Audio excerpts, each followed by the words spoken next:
Everybody, welcome to my workshop here at Miller's Farm Shop in Axminster, down in sunny Devon. It's always sunny down here anyway.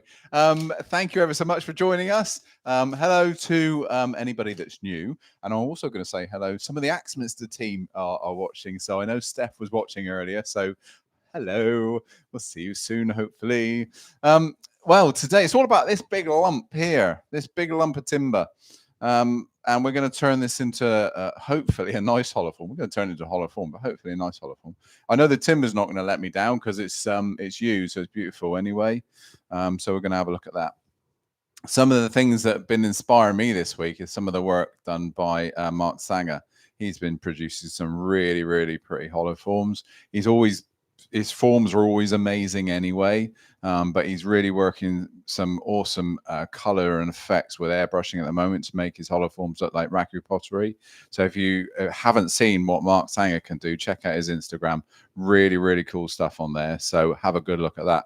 But we're not going to do anything with airbrushing on this one. This is just going to be left as the lovely color of yew. So we're going to do that one. It's a bit of a chunk. It's got a little bit of a lump on it that's sort of coming around offset, so we're going to have to deal with that. I'm going to have to take the bark off as well, but let me give you some dates. I'm going to look over to my board, my little reminder board over here, to give you a few dates. So as we said right at the beginning of our streams, and we're not going to be able to do every Thursday, we're going to do every one we possibly can. So our next one, so part 2 of this, and all we're going to do today is do the outside form and make a foot to hold ready for part 2. The reason I want to do that is because then it's going to be down to hollowing, and hollowing you're not going to see anything. So all the work's done inside is you can't see a thing. So I think it's going to be a little bit boring for that. We're probably, Tom, will we do some shorts on YouTube to show the hollowing sequence? Yes, we will. Yes, yes, we will. Yeah, we'll do that. We'll do some next week, won't we? And we'll pop some out there. Yes, because I'm teaching on a Thursday, so that's why. So we'll get some little shorts done, and then when it comes to part 2 on the 6th of June, we'll finish this piece off, take off its foot, do the final finishing. Put a finish on it if we want to, all those sorts of things. So a little break next week, just whilst I'm teaching, and then we're back the following week. Then the 13th of June, we're going to have the first of your suggestions, and there's been loads on several ways. You posted your suggestions on YouTube, you've done it on Instagram, you've done it to me on Facebook, so you've sent loads in. I'm just going to read a few out to you with some of my favorites so far. Hummingbirds, very close to the top at the moment. Woodpeckers, very close to the top at the moment. A bowl with a handle or 2 handles. Now, I like the idea of that one. Different to what we've done before as well. Candlesticks, either twisted or eccentric. Vase within a vase. Weebles, a family of weebles in the shape of Colwin, Vicky, and Farmer Tom.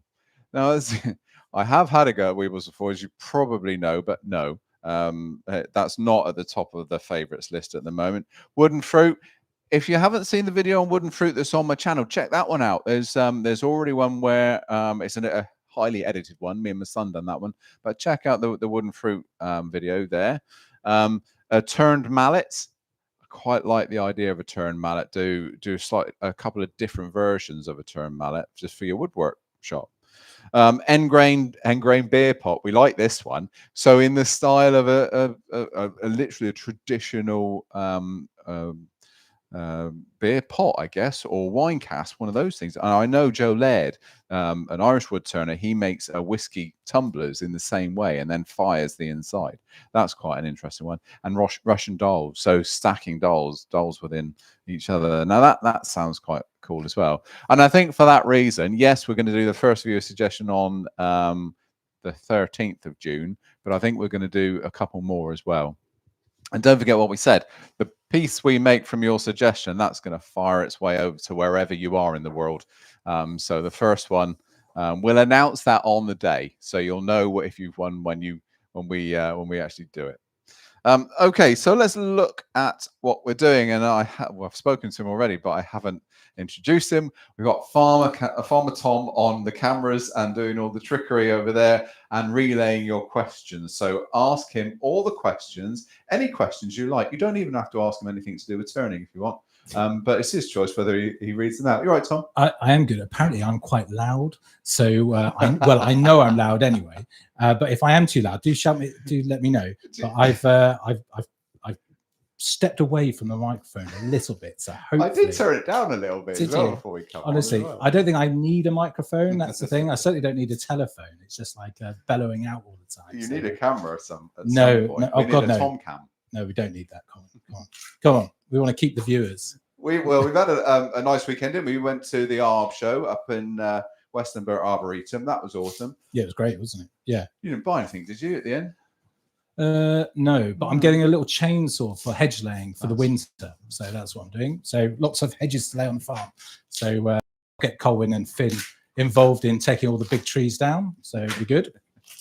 That was a really cool show, actually. It was a bit demonstration in climbing. I bought a new axe, splitting axe. I bought some new chainsaw trousers. I bought a silky saw for Vicky. Vicky wants a silky saw for the garden, so she got a silky saw, didn't she, Tom? Yep. So she got a nice gift for the way home. But it was a really nice day. A lot to do. So next year when it's on, I'll remind you of the dates when it's coming up. And if you're in the area, you must pop along. Next event we're going to be going to as our workout in Tom is the Oak Fair, I think, at the end of, when was that? The end of August, isn't it? Yep. And I'll let everybody know more about that one nearer the time. Okay, there we are. Just take off a few bits of flying bark. So that's gone. And I am, instead of wearing just my normal goggles, I'm just going to wear a visor just because there are a few more bits that are potentially going to come off. Let's have a look at how we've held this on. I'm not going to take it apart, but we've held it on. Excuse me, just adjust my mic. We've held it on with spigot jaws. So what would be so like a pin chuck, so the pin jaws. And I've drilled an inch hole, put the chuck up through, expanded the jaws into that hole. And on the tailstock end, we've actually got a Pro Live here. So it's quite a big live center. And the reason I've done that, Tom, can you go to 3? There's a bark inclusion running all the way through there. Look. So you can see that white residue. I've just hardened all that up with thin super glue and accelerate it really quickly. I've soaked a load of it in there to harden that up. That will have part to play. That bark inclusion does go all the way up, but it feathers out as it gets to the top here. So I'm not overly concerned about it really. It's just going to add to the sort of color, the grainy orientation, and make it a little bit more attractive, you know. So we've done that. Yes. Colwin, Frederick's just asked, is the wood dry or are you turning it wet? It's partly seasoned. It's a bit of both. So it's not gone to the extent of really, really dry and it's starting to split, but it's not sopping wet either. So it's a bit of both, to the point where when I showed you last time, I've kept it in a black bin liner just to stop it from splitting, because it's not hot in this workshop, but it's warm enough to start going on this big area of of end grain here. So we've had to be a little bit careful. Once we've got it thin, of course, then we don't have to worry quite as much because it can move and manipulate itself without too much of a problem. So we should be okay with that. What's it to here at the moment, Tom? It's about 20 degrees, isn't it, at the moment? Yeah, although it's got colder this afternoon. It's got colder this afternoon, but it's it's not hot. So it's it'll still crack the timber, but not too bad. Right, let's get cracking. I just wanted to show you one thing before we start. I've had a few people bring things into me this week. So we've had Tone, a really, really good friend of mine, and Tom's actually, bringing a lovely lump of timber. It was a bit of palm. And I will show you at some point, but we're going to turn that on a live for you because that's really interesting stuff. And it's the Riviera palm that we get down here, I think. So we're going to do that. He also brought me in a skew, just a small one, just to say, there we go, have a look at that. Now, I don't know what camera you want to go to on that one, Tom, but that's the skew. There, it's probably about 10 mil, so 3/8 thick. Okay, so that really is a big. I'm not quite sure what size handle I should put on that, to be fair, because it's around about a 3/4 tang on there, so it's going to be a huge handle if I put one on. But yeah, that's a proper. I could probably use that instead of a splitting axe to split logs. But thank you, Tone. Brilliant, really, really cool. Compare that to some of the small skews that I've got up here for the detail work, and it's quite funny, really. I like it.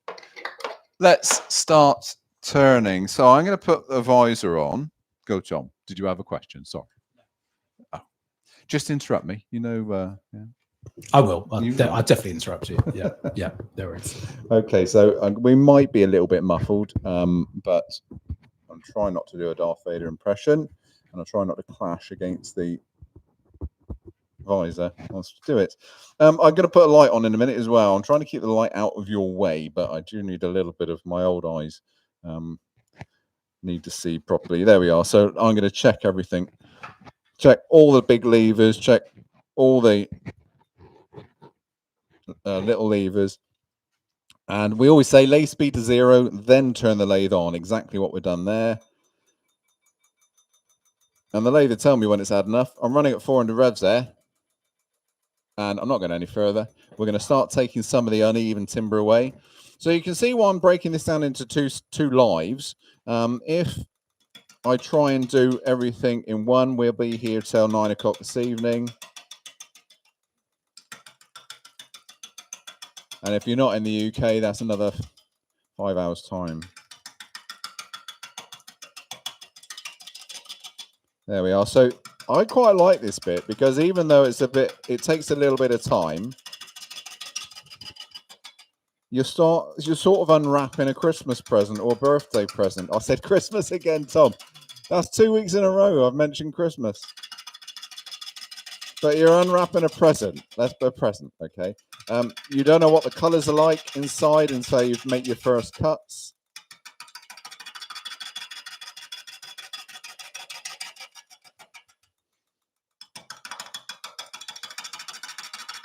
Whilst I'm doing the boring bits, Tom, do you want to just give some shout outs to who we got watching? Yes, mate. No, we will do. Bod P is in from Alexandria, Virginia, in the US. It's all good. Martin Dudley's here.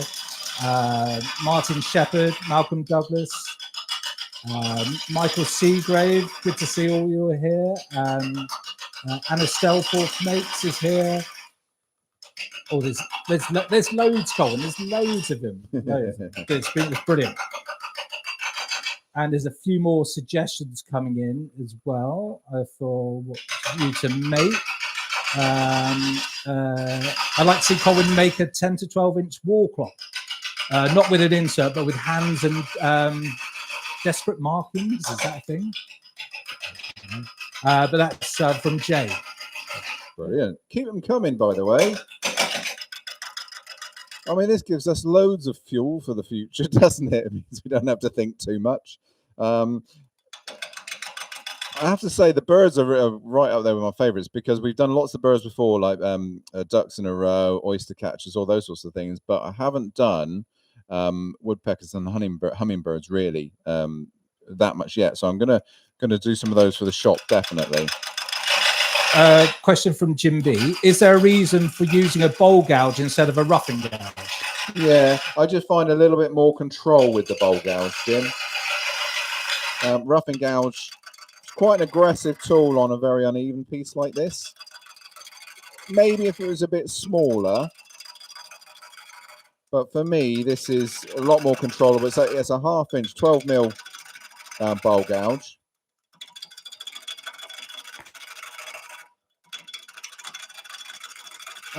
Frederick just said he's now feeling much better. He's emailed Colwin for an update list for his courses, as he'd like to do a few. He's currently booked on one already in August, he thinks. Yes. Yeah. The update list, Frederick, if you go to my website and go to book a course, then you'll see all the current available courses on there. We are going to try and add a few more. However, we're struggling with dates, if I'm honest with you. You've all supported me so well that we've got a lot of full courses, a lot of external demonstrations as well for wood turning clubs, and also the shop here at Christmas time gets absolutely rammed with people. So we've got to make some stuff for that as well. So we are putting a few more one-day courses in, and where courses have sold out, say for instance, a hollow form course. I know there's no more space for hollow form courses, so I've got to put some in. So, yeah, we will be putting more in just a few, but then we'll be looking toward January and February and then on into the new year as well. I'm not sure if you answered this with your before. I wasn't listening to you. I apologise. Oh, there's nothing new there, is there, Tom? What size of bowl gouge is that? So this is a 1/2 inch, 12 mil. Yeah. In that's in UK measurements, and I can't remember. So in here we're measuring internal flute width, so 1/2 inch. There, I guess that'd be a 5/8 in American. Yeah, translating, I guess. Martin's asked, hi Colwyn, when you visit West Sussex Woodturners later in the year, will you have your signature skews for sale? And can I try it before I buy? You can try mine before you buy. Of course you can mine. I'm not sure is the honest answer. I will try. Yes, I will try.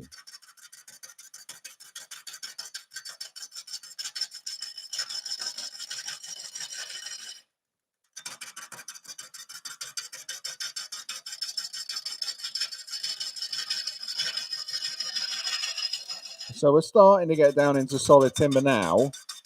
What I'll do as we get there is start turning the lathe speed up, but I don't want to do anything too quickly as the lathe start jumping around. So I've just gone up an extra 50 revs there. Once we've done that, of course, then we can start thinking about shape.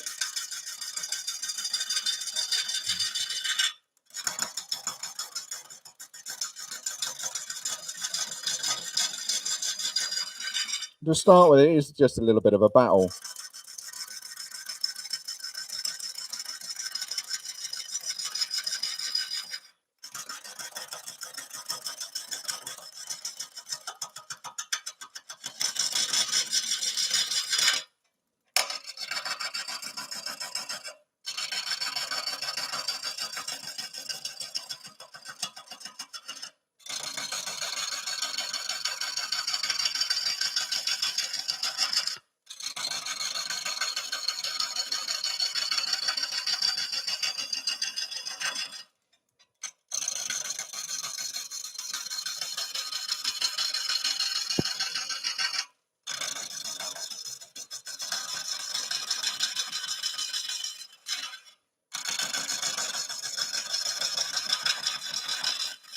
This is, it's turning beautifully. It doesn't feel that wet. Let's just have a quick stop just to let you see. It's very exciting. Look, we got some stunning purples in here. We've got lots of burrs and pippy bits. It's going to be really pretty. I don't worry, really. If we've got a few cracks and things going on, certainly at this end, I don't care. We can always fill those with a bit of super glue, that sort of stuff. So it doesn't make any difference to us, really. So let's keep going.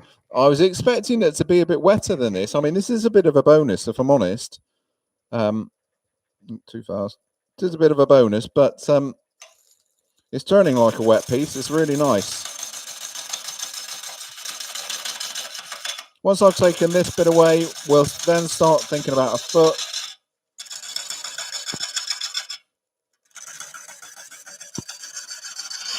Callum's asked, Colwyn, is that an Irish grind you are using? It is. Yeah. It is. Yeah, Irish grind. So most of the gouges in here, I've put an Irish grind on. An Irish grind is sort of all-rounder, really. Is about a 55-degree bevel angle on the back. Swept back wings, but not too swept back. And they're also not too turned over as well. So a little bit of an all-rounder. Very different from a bottom feeder, very different from a detail gouge. This is slap bang in the middle.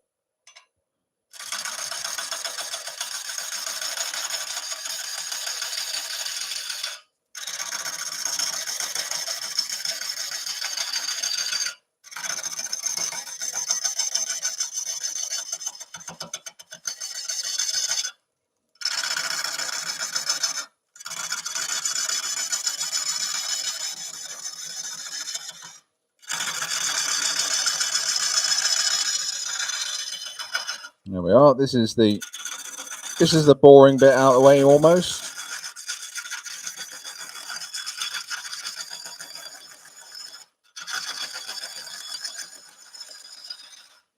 Cool. Now, what I when I first started thinking about this piece as a hollow form, I thought, well, are we going to do an open form, or we're going to close it in? And I think on this one, I'm going to close it. So instead of having a wide top, an open top, like a grass vase, that sort of thing, I'm going to close it in so we have a small hole at the top. And that's again, it's another reason really for not trying to do it all on one stream, because that will hide the cut. It'll take an awful long time. I have to keep stopping the lathe to clear out the shavings, those sorts of things. So it's a little bit more of a labor of love, and it'll probably, if I'm honest with you, take me a good hour just to hollow.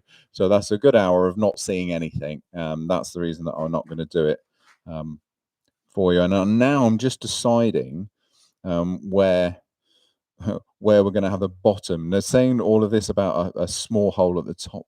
I don't want to get rid of too much of this, so we're going to do quite a bulky pot. So I'm not going to make any area too thin, if it were, because I want to keep this purple if I can, and I don't know how far it goes in. We'll see what happens. Funny said that. Yeah, Callum just says there any purple streaks in that sort of thing. Yeah, and you don't want to get rid of them really. Purple streaks they represent bits of metal that might have been in there. That could either be barbed wire fence, old nails, that sort of thing. You know, like in oak and chestnut and olive, where you get contamination, it goes black around the nails. With yew, it tends to go purple and pink. It's really, really pretty. So look, we've still got a bit of a bar conclusion in there. So we're going to come down a little bit more, but for the minute, I'm just going to create a foot. I'm using the Dove G's, so gripper jaw type G. And let me show you what they are. They're quite a big jaw, these. And on the inside, we've got a serrated area. Okay, so you can see that big serrated area.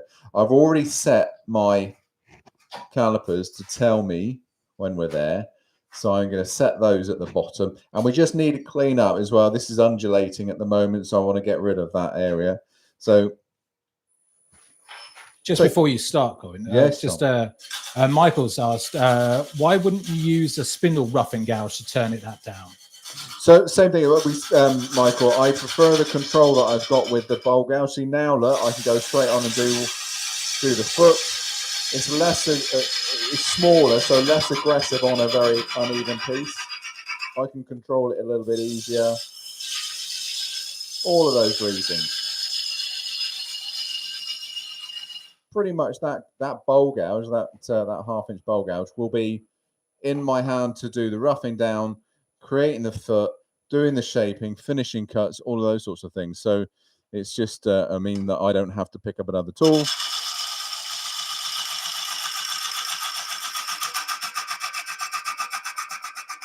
Laziness, I suppose, Tom. Surprise there, surprise. Yeah.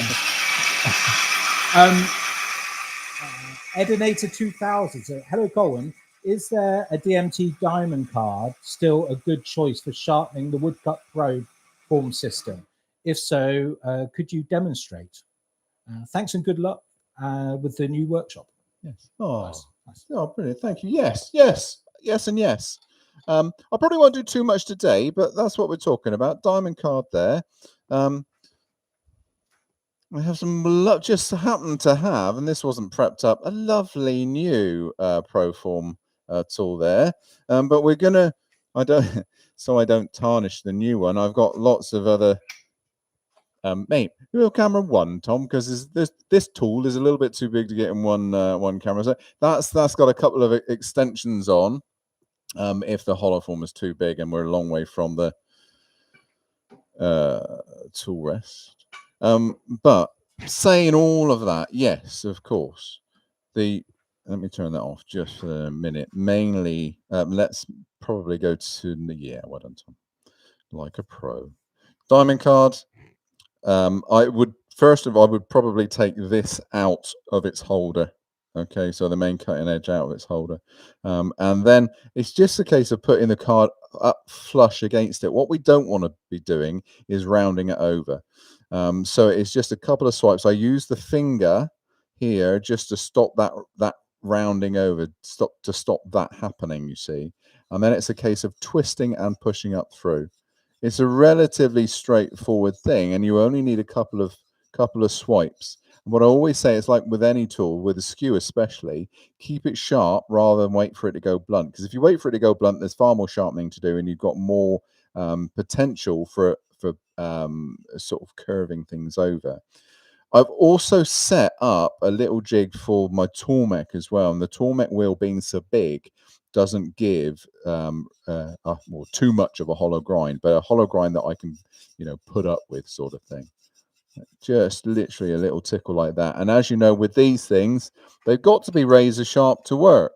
And when they work, when you've got them really sharp, when they work, there is nothing better. My personal opinion. They're my go-to hollower. I will use nothing but them when I'm hollowing out because they just work so well, and they're so quick to work as well. But we'll talk about this out in a small opening. There's a few options you have because they work so well. They can clog up because you clog the hollow form up because they produce wonderful shavings. So you might need a chipper or chipper type hollow form tool as well.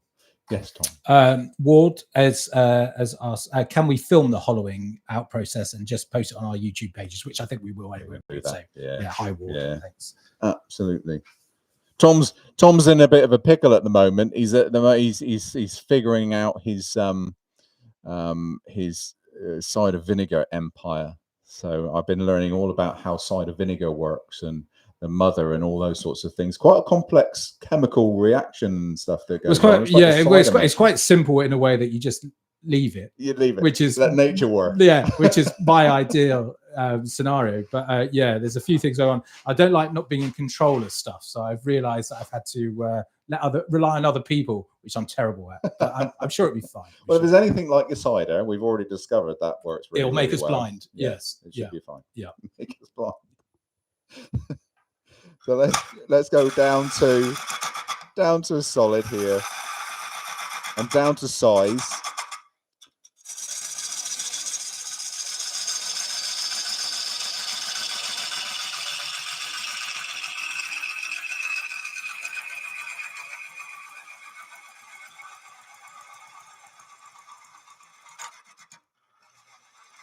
Pop on camera 3 a minute, Tom. Let's see if we can get a look at this end grain. I'm just going to go to a smaller tool rest as well. It's pretty old stuff, this. Despite that bark inclusion, which I don't care about because it's going to add lovely color and figure. Look at it. I mean, for a start, you've got the lovely sapwood running around the outside. There's a real distinct difference in color. There's a lot of things going on. Now, I think this purple, you look at this here, the purple is in that point. So I reckon that's shooting through. I'm keeping my fingers crossed. So what I'll do now, if I clean this section up right down to the center, then we'll size our foot or tenon. So we need to go a little bit further than that. And then we can do a rough shape before we come around. Now, I don't want to do rough shape because I want the blank in its final resting place when we do that shape. I don't really want to take it out of its chuck either. Bring that controller a little bit closer. Kind of go just to skim down to a nice clean finish. Solid timber.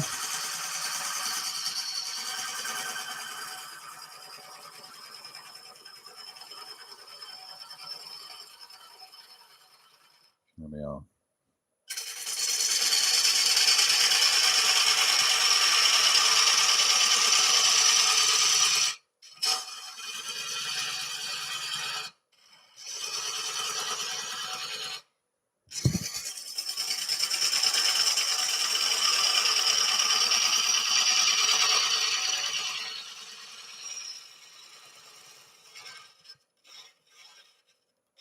Let's check size.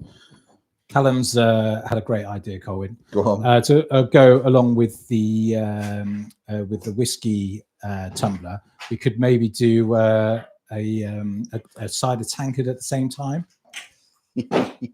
I'll be up for that. Good suggestion, Callum. Excellent. I like that. And then extensive, trialing of them afterwards, just to make sure that they function properly. Absolutely, yeah. Over a few days, maybe. Maybe Callum can come down and we'll have a trial together. Let's do it. I'm up for that. Yes. Okay, we're going to start rough shaping.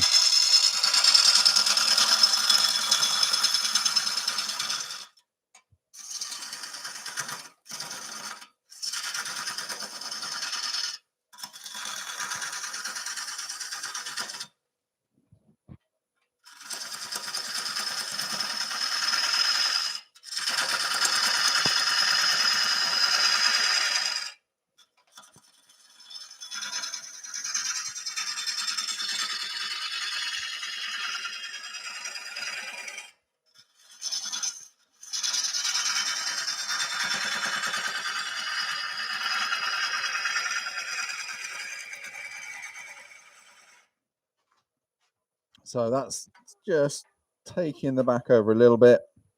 See if we can turn them up a little bit more. There, we're up a little bit. That's up to 700, 800. So still quite slow.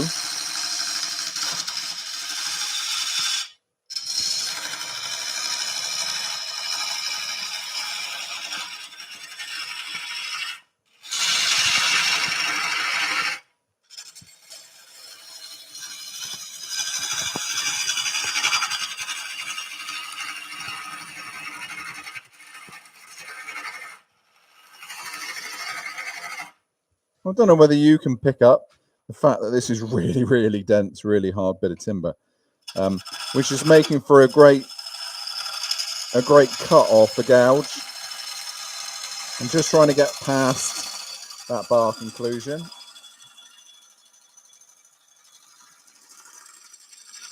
And then I think we're just going to pop it in the chuck.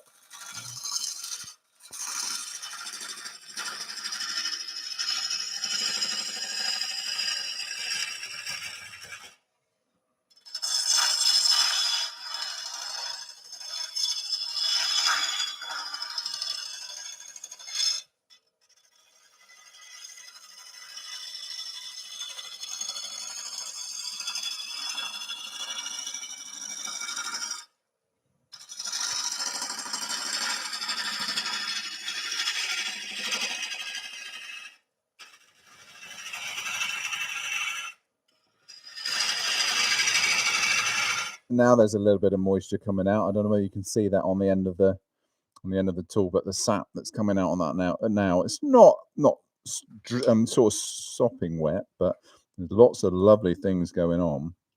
Unfortunately, I'm still going to take a little bit more away, look, just to get rid of that a fraction, probably a quarter inch off of there. Tom, just a couple of questions coming in. What do you think? Dewey Shed has asked, what do you think of the Simon Hope hollowing tools, and would you use a steady rest on that piece to hollow it out? I don't tend to use steady rest, if I'm honest. I tend to, I've never have, so I don't have experience with them. Simon Hope hollowing tools, I like them. And we spoke about, so this is one, for instance. We spoke earlier about chipping shavings as opposed to sort of ribbon shavings. So they'll come. Chip shavings come from this sort of hollower, like the Simon Hope one I've got here, carbide tipped hollowers. The ribbon shaving comes from things like the woodcut. Now, if I want speed, I'm going to go for the woodcut and take out shavings that way. But that's good on open forms. Like I said, it's my go-to tool. If I'm doing smaller hollow forms and I want chips to pour out of a small opening, then a chip hollower like that works brilliantly. So I use the two hollows for different reasons.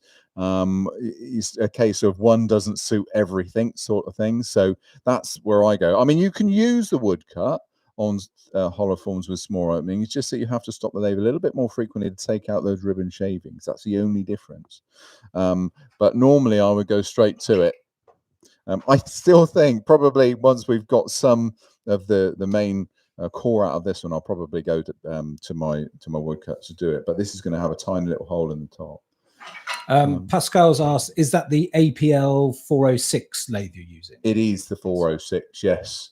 There's three 406s in here, so the students get to play with them when they come on courses as well. I've got 368 over there. One of my favorite machines. Michael's asked, he's just purchased the SK114 and have a few pennies left. That I hope your wife's not watching this. That the wife doesn't know about. What jaws would Colwin recommend I get next for a novice turner? That's a really difficult question, because I don't know what you like turning. So I would say hold off. Get your basic chuck. I guess it comes with something like a C jaw. So one of those. Okay. The little C jaw has a like a tooth on the inside, dovetail on the outside. Good all round jaw, that one. What I would say then is you need to pinpoint the jaw to your preference. And now I know a lot of people say, well, I like doing everything. If you like doing everything, then maybe maybe look for a different size of jaw. So the C jaw will coat with one size dovetails, tenons, that sort of thing. Go something beyond that, either smaller or that larger size. I quite like the A+ jaws. They are a slightly different. Well, they're a dovetail, both internal and external, but they're much bigger than the C jaws. I quite like those. They're quite deep as well. So that's the A+ jaws. But then you could go for a small set of grippers, maybe. So something like a Dove H, which is one of those. So not a Dove H gripper jaws. They've got 3 serrated areas: external, internal, and small internal there. Those are quite cool. But it really depends on what sort of style of turning you like doing as to what you go for next, really. My choice might be very different from yours. Keep firing, Tom, if you have any more.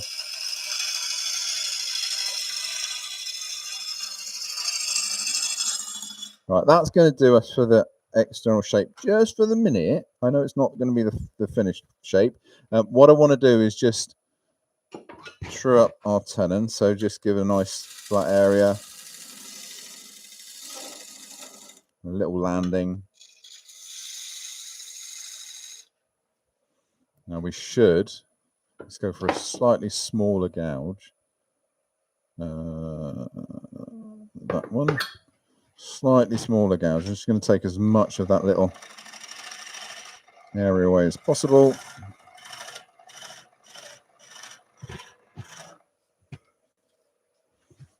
That'll do for the minute. And now if I just put my tool, we're going to swap chucks and take that off. Yes, Tom. No. No, Do your stretches. I've literally, yoga. That's what I'm saying. Yeah. I'm just going to take that off. I can feel it rubbing against the microphone just for the minute whilst we're talking. What have we got coming up? Here? We've got pen course, haven't we, starting on Tuesday. We've got a classic car rally show here on Bank Holiday Monday here at the workshops. That'd be quite cool. We're going to come up and have a look at that as well. Another beginner's course next week after the pen course. Loads, isn't it? Loads. I'm going to a scythe fair. A scythe fair? Yeah. Oh, I found some. Right, so ash. I've got an ash tree I took down on the weekend. It's got bent limbs for your scythes. That's what. So yeah, it's almost grown in scythe shape. Good. I've came across my grandfather's scythe the other day, and I'm not sure the handles into cutting much. Any sort of resistance, I feel it might come in too. So we were discussing, weren't we, over the weekend, like what was the best way to make a scythe handle, whether we were to steam bend something or find an actual ash sort of like bend. And then we were discussing how would they have made them? Would they have just like trained a tree to grow? I reckon they've just done what I've done and looked out the window and seen a scythe-shaped limb on a tree and cut it off. Yeah, seems reasonable, doesn't it? Yeah, seems reasonable. Maybe. Yeah, because it's not a huge bend, is it? It's only a very slight bend. Is the live center the Axminster Deluxe with the head cone removed? No, this is one that I've used. Very embarrassing. If you go to number 3, Tom, very embarrassing. I've used it obviously with spray paints as well, and it was on a large nutcracker using red spray paint, so it's covered. This is a live, what they call a Pro live, so it's like the Pro drives, but obviously the bearing version. So it's got a lot of serrations there. So rather than it's one of the biggest live centers that I have in terms of diameter. So I've used that one instead. Now I'm going to go though to, well, you can go to anything really, a standard live or in that case a ring center, just to go in the hole that was in the end. Now let me just, I put that chuck off very quickly. Those are the jaws I've used to support and drive that, you see. So it's a little inch hole up through there. That's slotted in, expanded into it, and acted as a drive in the headstock. The reason that I've done that, really, I didn't have a big jumbo drive to use. I had that bar conclusion running all the way up through the middle. Screw chucks aren't very safe when it comes to screwing into end grain. So I just figured that's going to be probably one of the best ways of holding it, more and sound ways of holding it. Because if I'm going to make a mistake and a big crash and things go wrong, I'd rather do it when there's no one watching. It's not as much fun when no one's watching, but you know. Callum's just asked, have you got a certain shape in your head, or do you sometimes change your mind as the timber color or grain comes clearer as you rough down? Yeah, I do have certain shapes in my head, and it's resisting, because I was starting to do an open hollow former at the beginning, and like I said, I don't want to do it on this one, so I'm just resisting that thought. And I am thinking of some, yes.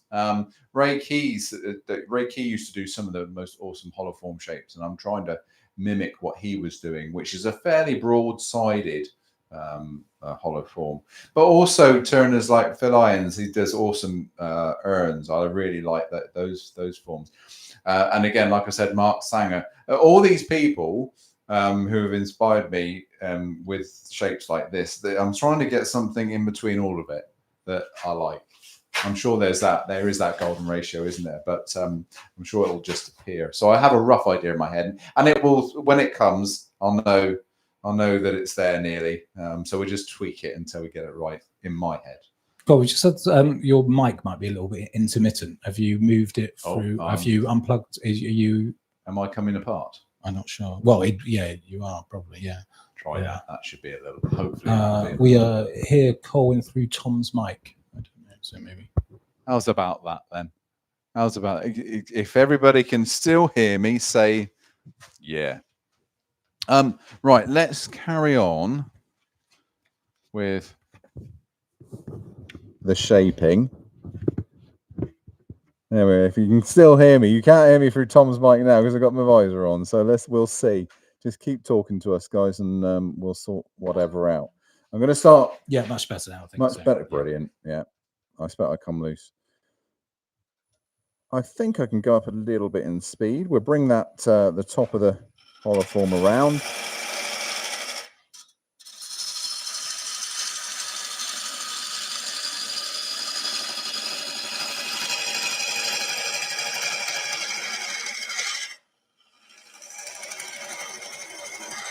So I'm really bullying it away first.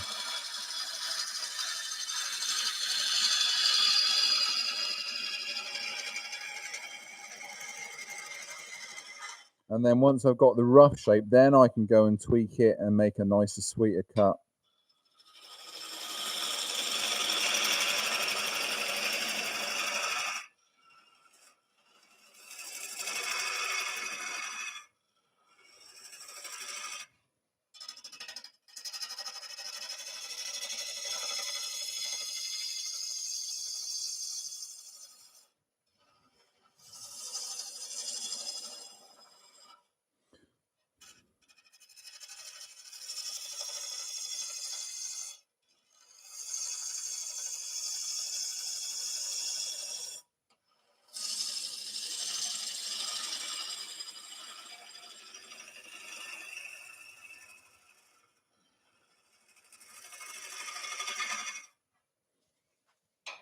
There we go.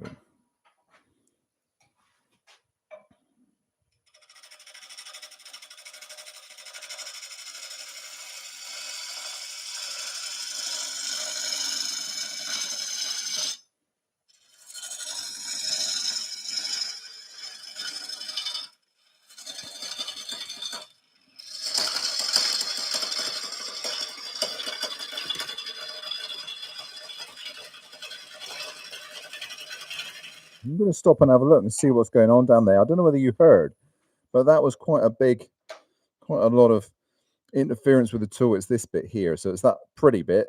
It's just causing us a few issues. Nothing we can't sort. Edinator 2000 just asked, I have never turned a piece of yew that size. Are you getting much in the way of vibration from the sapwood? No, nothing from the sapwood. Just from these dense areas down here. So this one in particular. I don't want to take too much more away. I want to refine the shape now. That's all I want to do. So I'm going to come around a little bit further at the bottom. I want to get that lathe speed up a bit more as well.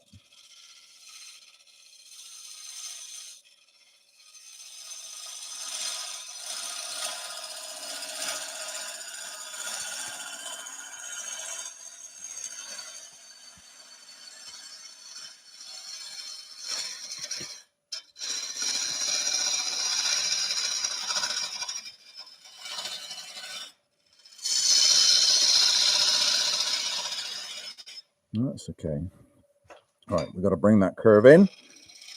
I can't go too small here. We know that if we go too small, we're going to get a lot of vibration. So I'm going to keep it a little bit dumpy. So I quite like that shape already. What I mustn't have is a flat anywhere in that. If we're going to create a curve, we create a curve.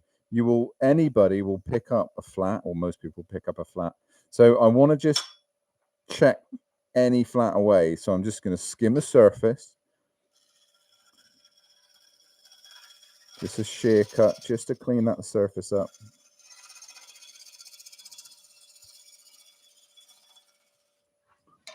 Bring the top around, just create a little bit more of a curve there.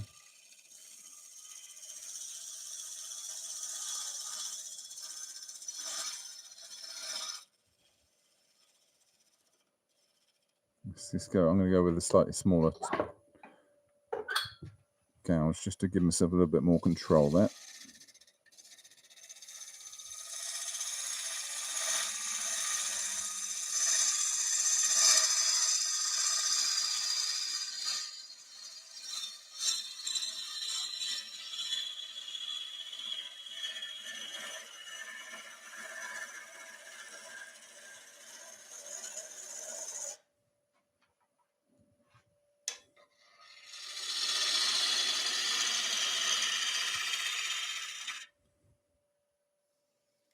I really like that. Callum's asked, Colwin, Colwin, I have an Axminster craft grinder which I fitted and will, but keep looking at Axminster trade slow grinders. Is it worth getting down the line? Does it make a great difference when sharpening?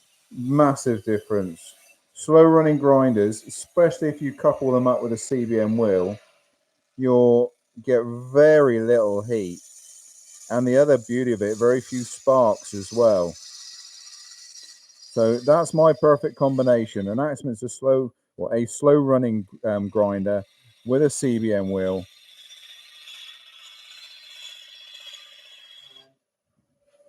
Do you plan the shape to minimize cracking or splitting at the base? That's Jay.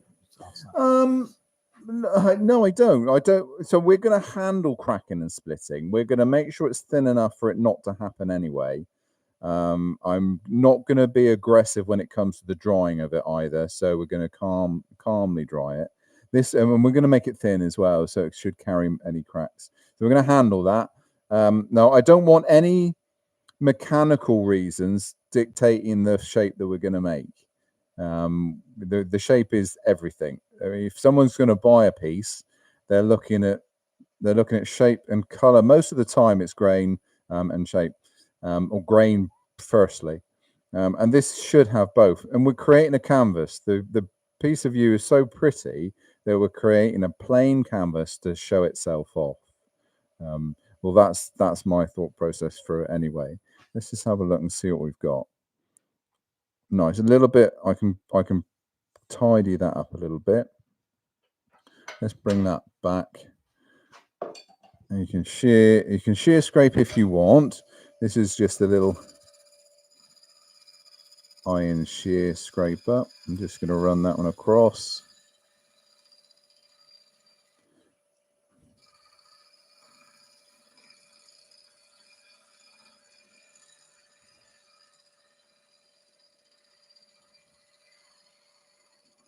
There we are. Now what I'm getting there, I don't know whether you can see those little shavings, but that's what I'm getting off of this one. This is the iron shear scraper. I've been using this one for quite a few years now, and it's great for those little bits of just little touch up before sanding, because it doesn't throw burrs or anything like that. It works really, really nicely. So just a little shear scrape around all of those awkward to sort of reach areas if you need to shear scrape anything. Nice. Right, let's have a look at our finish, see where we are. Are we ready to sand? It's really exciting. All these little pips and burrs and things like that are lovely. This is quite wet here, so we're going to treat this carefully when we put it away in a minute to dry for next, or to wait for next time. I'm going to leave this. I think this is quite a nice feature. What I'll probably do is just give it a little brush. In fact, whilst you're there, I'm just going to shoot off camera to grab a brush and we'll just brush that out a minute. Don't use an aggressive brush on that because you'll scratch it to pieces. This is a little brass brush. Just take it back. It's almost like a little sanding, but you're going to take away all the bits of grub and old bark. What's the plan for finishing this piece, Colwin? Is it a finishing oil or a wax? Or... Yeah, it's going to be an oil of some sort. I mean, you could put a lacquer on it. That'll come out nicely. Sanding sealer and then a lacquer. This has a little bit of moisture in it, though, Tom. So we're going to use the oil almost to replace some of that moisture. All right. Thank you for asking. It was Edinator 2000 asked that. Brian's asked, could you use a skew to shear scrape? I'm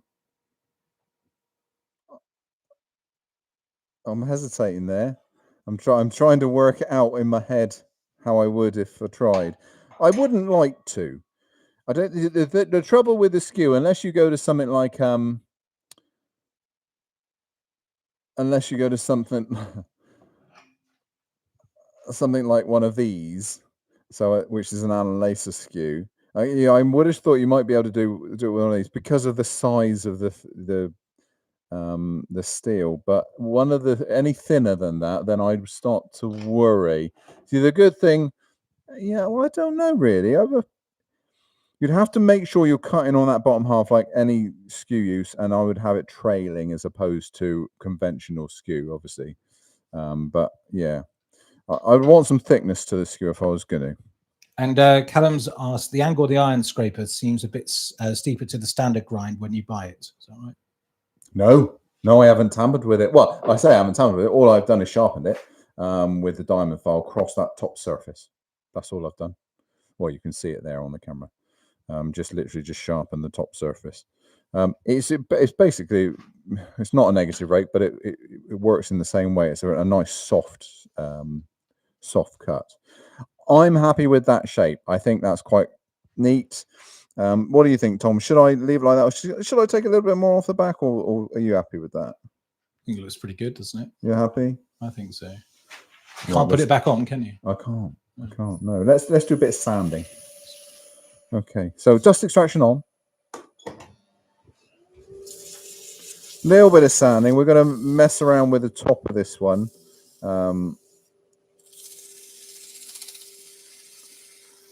Before we finish it. We'll get the power sander on here in a moment.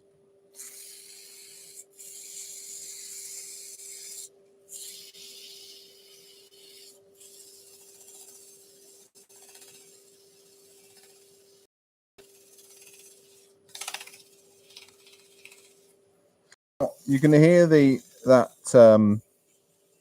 little void creeping around. Unlike natural edges, I'm not overly fussed whether we get a little bit of feathering on that, so where we're softening the edges. I'm really not fussed because I'm not going through. It's not going to be a hole. So if there is a bit of feathering, that's fine.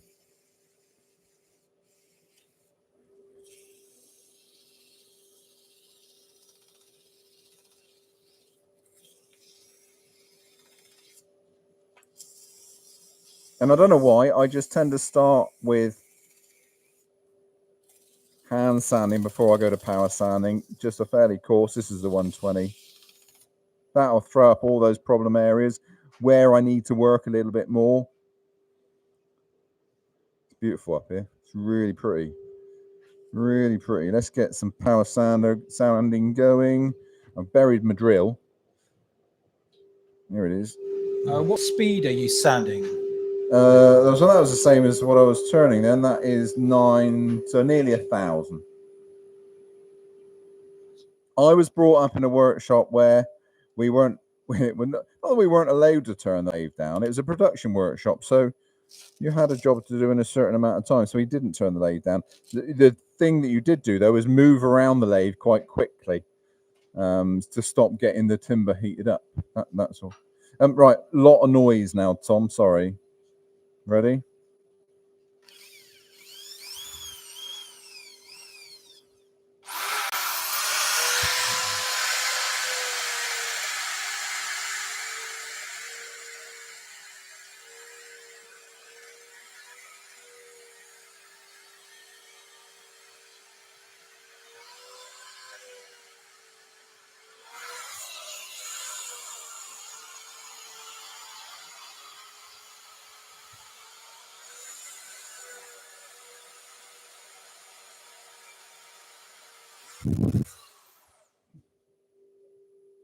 Right. Take that off. Turn the dust extraction off. Just for the minutes. So I'm going to carry on with this one. And the reason I've stopped is to generate a huge amount of dust. I need to make sure that I'm fully masked up and that Tom's masked up or not in the room when we're doing this. This is the stage I wanted to get to today. So my next job will be boring out the center. And I've drilled so far down about 3 inches. So we're going to go all the way down to depth with a 1-inch drill bit, beam drill. Once I've done that, then I'll start the hollowing process. We will film some of it and put out there, probably on shorts. Yeah. We say on shorts, and then next time, which is going to be the 6th of June, we'll look at how we finish. So that's going to be, we'll probably make a final few internal cuts, and then we're going to take off the base, show how we can reverse that one, put the final finish on. Whatever we decide, like I said, I haven't really finished deciding yet whether it's going to be sealer and a lacquer or whether it's going to be an oil, but we would have made that decision by the 6th. Okay, keep those suggestions coming in of things to do as well, and don't forget the 13th is going to be the first one of those viewer projects. So thank you. So where are we? We're about an hour now, aren't we, Tom? We're getting better. We're getting better. No, I'm not going to put this is definitely this one, but we've had no technical. Well, I don't think we've had any technical hitches. You'll tell me, and when I watch about later, I'll find out. But no, thank you very much. Anything else, Tom? I don't think so. Yeah, I think you've covered everything there. With yeah, just keep the suggestions coming in, and that's good. And good. Yeah. Should we go to pub or side barn? You're swimming, aren't you? Next? Oh yeah. Swimming. Well, maybe after. Maybe yeah. Probably best. Probably better after. Yeah. Like it. Well. Thank you ever so much for joining us, everybody. If you like what you see, don't forget, give us a thumbs up. But more importantly, subscribe to the channel. It really, really helps us. We've got loads of exciting things to tell you about in the next few weeks as well. We've got, I can't tell you because it's a secret. I'm keeping secrets. But yeah, in the next couple of weeks, we've got lots to tell you. So stay watching. Don't forget, hit that notifications button so you get told when we're going to be doing more streams. Thanks for sticking with us. From myself and Tom, we'll see you next time on the 6th of June, remember. So see you again. Bye-bye.